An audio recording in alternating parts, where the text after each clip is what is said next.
इंदौर की कलेक्ट्रेट में हर मंगलवार की तरह इस मंगलवार को भी जनसुनवाई में समस्याओं का अंबार लगा रहा। जनसुनवाई में कई तरह की शिकायतों के साथ लोग पहुंचे। उनमें से कई की आंखों में आंसू भी देखे गए। आंखों में आंसू के लिए जनसुनवाई में पहुंची इस महिला का कहना है कि इसके साथ इसके परिजन गलत व्यवहार कर रही हैं, साथ ही इसे गलत धंधे में डालने का दबाव बना रही हैं।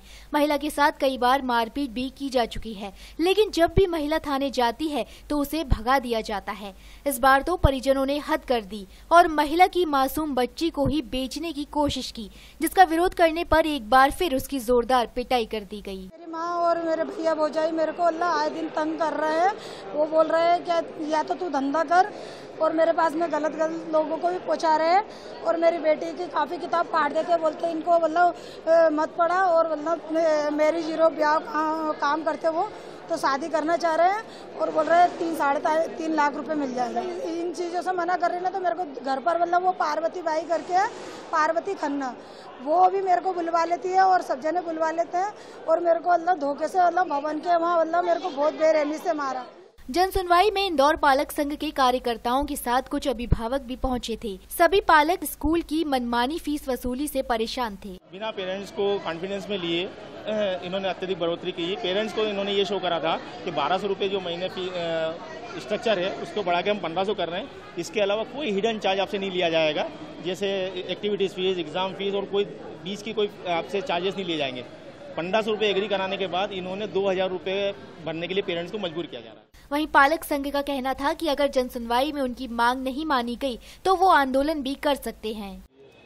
कल जब हमें पता चला कि एबीएन स्कूल के पालक बढ़ती हुई फीस को लेकर परेशान है, तो हमने बोला कि इंदौर पालक संघ का दायित्व है कि हम लोग आए और साथ में इनके साथ ये लड़ाई में खड़े हुए।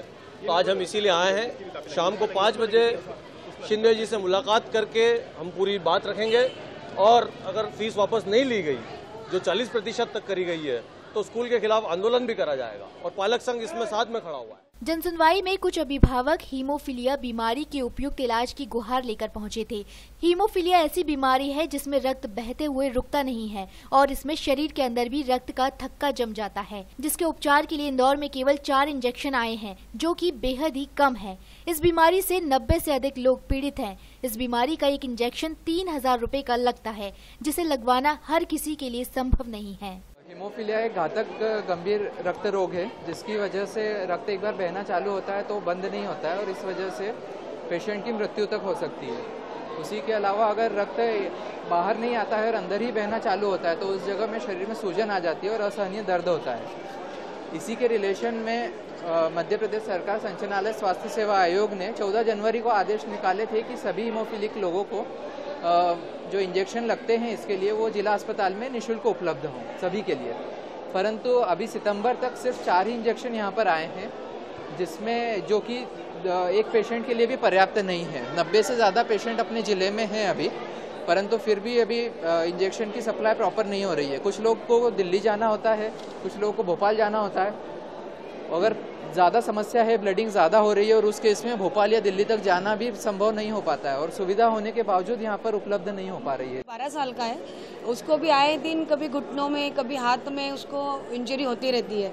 इस वजह से वो चल नहीं पाता है। अब यहाँ पे इंजेक्शन अवेलेबल नहीं है तो हम कितने खरीद के लगा सकते हैं उसको, क्योंकि 3000 की कॉस्ट आती है और केवल 12 घंटे असर रहता है। अगर 12 घंटे में उसका दर्द कम हो जाता है तो ठीक है, नहीं तो फिर हमें उसको फिर खरीद के लगाना है, जो कि एक सामान्य परिवार के लिए वहनीय नहीं है।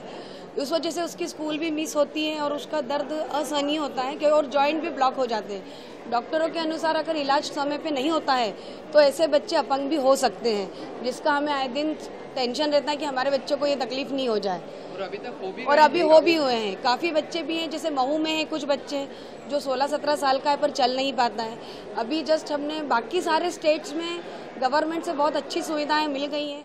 जनसुनवाई में आए लोगों ने अपनी शिकायतें अधिकारियों के समक्ष दर्ज करवाते हुए निराकरण की मांग की। Bureau report, D live news.